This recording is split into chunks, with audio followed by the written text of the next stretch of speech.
since we know in some gigantic cosmic circle all the knowledge in the universe does exist. You see, if we were to look at absolute truth, and we were to look at the totality of all knowledge, all scientific facts, everything, and we were to be able to draw a circle that would represent it, it would look something like this, broad and expansive and large. And yet it is that if you were to draw a circle of everything that you know, every experience, every scientific fact that you've ever learned, whether in school or study, it would probably look something more like this. That's right. Pikachu is here to debunk the circle of knowledge argument for God. Ugh. The argument goes like this.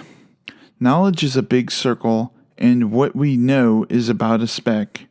Could God exist outside of that speck, as seen here? The argument is fallacious because knowledge does not have objective ends, and our knowledge is, for all intents and purposes, relative.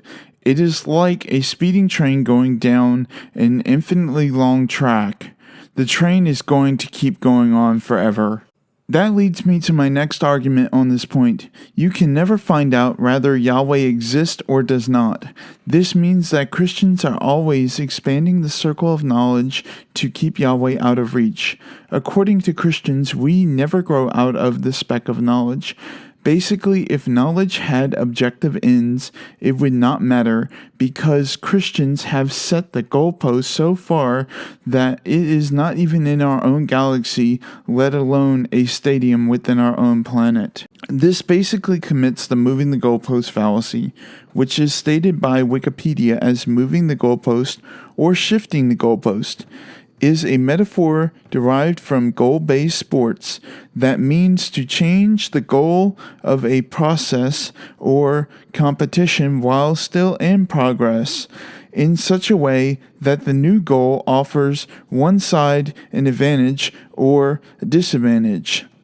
The argument is so flawed because Christians think that they know that Yahweh exists even though they are willing to admit that they only know about as much as a speck. Really? This just shows how pathetic some Christians are. How can you claim something exists when you don't know if it exists? This is just basically saying, I don't know if it exists, therefore it does exist. This basically commits the God of the Gaps fallacy. Hemant Mehta explained this in detail on his channel, link in the description below. What is God of the Gaps? This is an argument that people have used for a long time where you might ask them, why do you believe in God? And they answer that, God explains these things that we don't understand right now.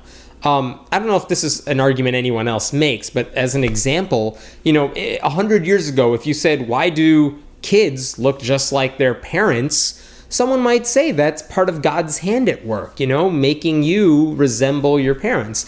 And then, decades later, we realize, oh, this is how DNA works, and we have a better explanation of that. All of a sudden, people used God as an explanation for how something worked. We found a natural explanation for how it worked, and that takes away the need for God in that place. So God fit into that gap, and now science replaced it. So where does God go? Well, God goes into another place that we don't understand how something totally works. So God of the Gaps is this idea that, God is the answer for all these things we can't explain. The problem is, at some point, we may be able to explain those things, and then what happens to your God? It just gets smaller and smaller and smaller.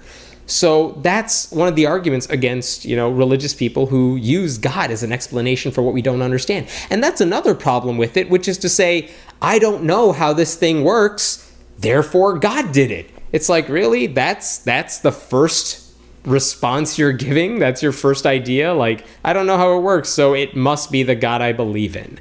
That's a pretty big leap to make there. Like, let's look for some other explanations. God is not at the top of the list of, what could explain this thing.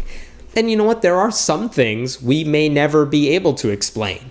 But even there, like, where did the universe come from? I don't know how it all began, but to all of a sudden jump and leap forward and to say, well, we don't know where it came from, so it must be God. that's a big leap that discredits any potential theory. You know, how did life begin to form? Evolution aside, where did life even come from? Well, God must have started it. Well, maybe at some point we'll be able to figure out that answer, but even if we can't, how do we know it's God? It's just, it's a lazy person's approach to answering things we don't know. To just say, God did it because I don't know any better.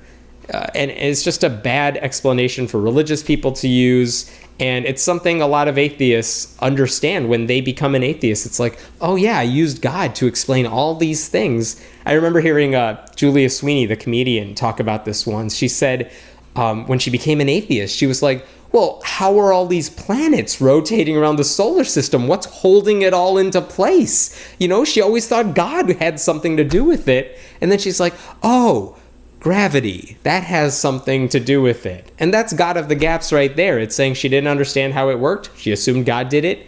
And then a better answer came in its place. My name is Hemant Mehta. I write at friendlyatheist.com, and we hope to see your comments and discussion below.